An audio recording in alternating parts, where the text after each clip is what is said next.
You described drawing as the kind of generative heartbeat of your practice.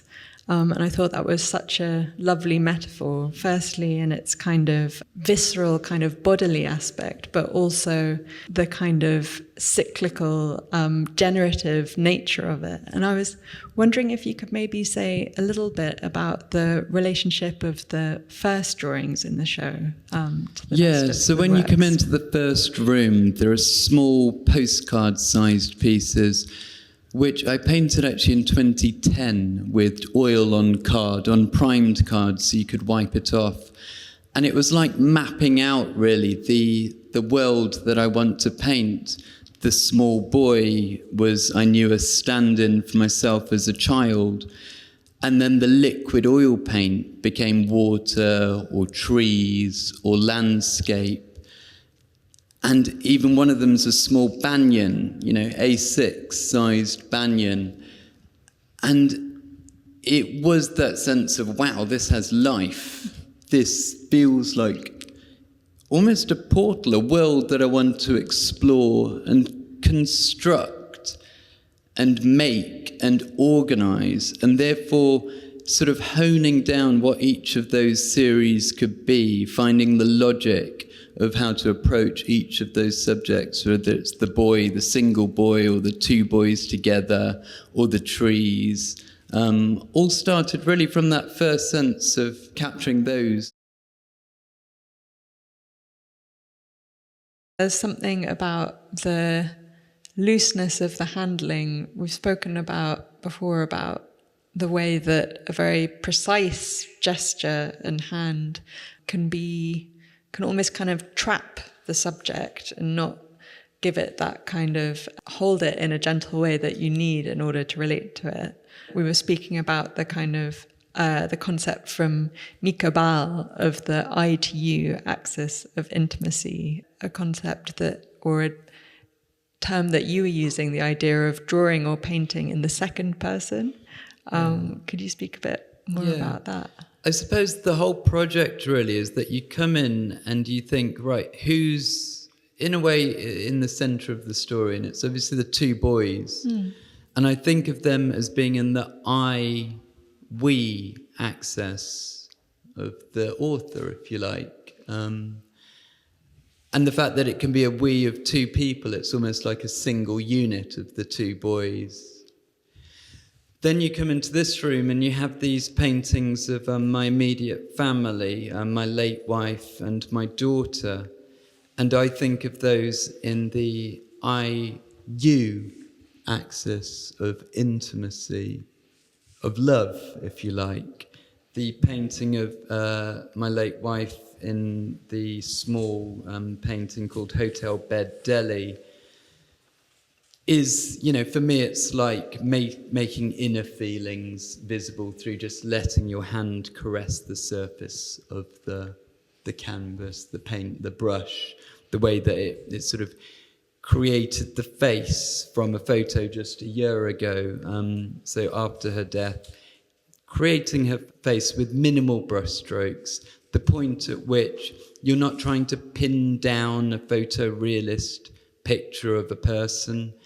You're looking for that point at which you get a sense of interiority, or as Julia Kristeva says, the most intimate, or what can be boiled down to what people describe as the soul. And then you've got the mission paintings next door, which I think of as being in the third person. They keep the viewer somewhat at bay.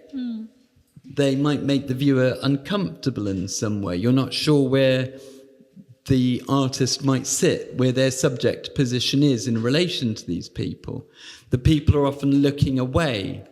In a way, when it's an I to you axis, you've got a real sense of directness, like the priest and baby in that room, which is my maternal uncle, but actually looks a lot like my brother. The direct gaze is one of equals between the viewer and the subject. But then in the, particularly the three large paintings along the left-hand side of that wall, in a way, the idea of painting my father, not in the I to you axis of intimacy and feeling, or indeed autobiography, but for those that don't know, my father was a white Christian priest in Bangladesh. But essentially the idea of painting the white man not in the hero narrative at the center of the story, as he has been painted throughout the National Gallery, for instance, throughout the canon of European painting, including European Christian painting. Instead here, the ambition, the intention was to paint whiteness or adults or males or a religious figure in pompous robes in the third person, as in somehow other to the viewer, or indeed the counterpoint, which is the world of the two boys in the landscape. So just the difference of tone between the heavy, often delineated interiors of the church compared to the sort of the energy burst of the banyans or the House of God, which have the paint that runs. That idea of freedom and constraint, of excitement, and dare I say it, for the children in the church paintings, boredom. Or in mission school, for instance, where they're all seated on the floor and one is essentially staring at his foot, you know. And then behind them is the Da Vinci Last Supper.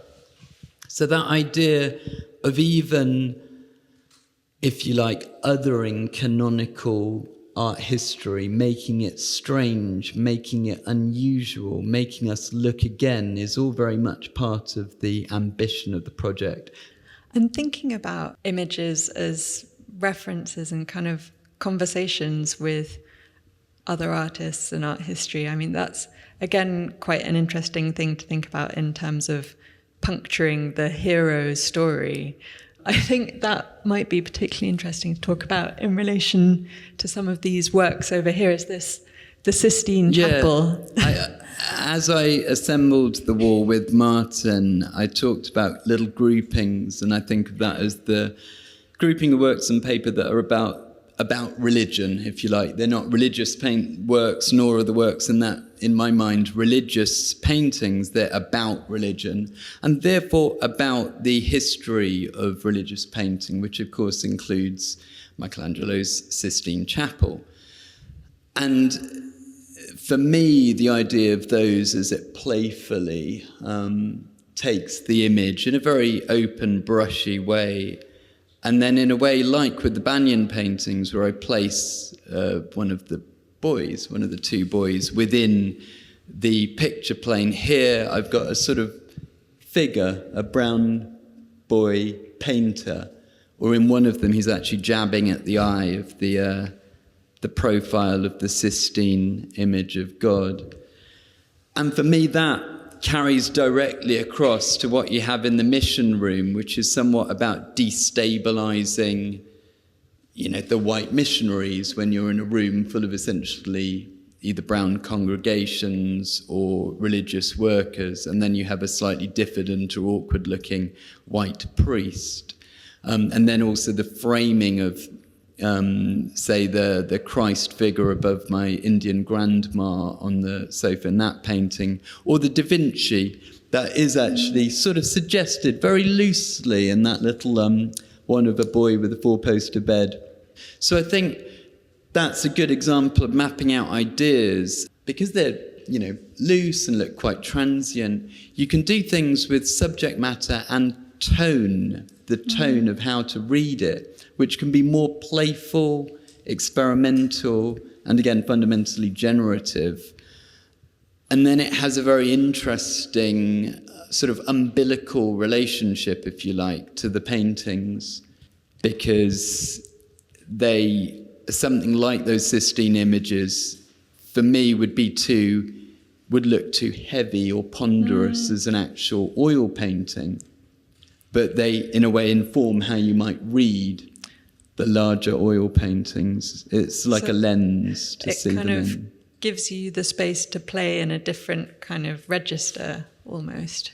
Yes, and get used to that idea of, again, freedom in composition, that when you're working on a big painting, I never pre-plan it with drawings to say exactly what the composition's going to look like. I never project with a sort of projector onto it and draw round at the beginning. It's all with the brush. So with thin layers of brushed paint, which you can, of course, on a primed surface then erase and move back. But something like those Banyan paintings, the confidence with which, the two boys are placed is very much because for 2 decades or more, I've been playing with inventing figures on paper. You know, the Banyan, you've come to my studio and we've got 3 of them here, but there are 15 or more A1 Banyans, and each one had that sort of the puzzle of the picture plane. Where might you put a figure? Where do you crop the branches? All of that, it's about creating a sense of fluency, I suppose, and invention, which then translates directly, because your hand is already schooled at it, if you like, to then put those elements into the larger works on canvas.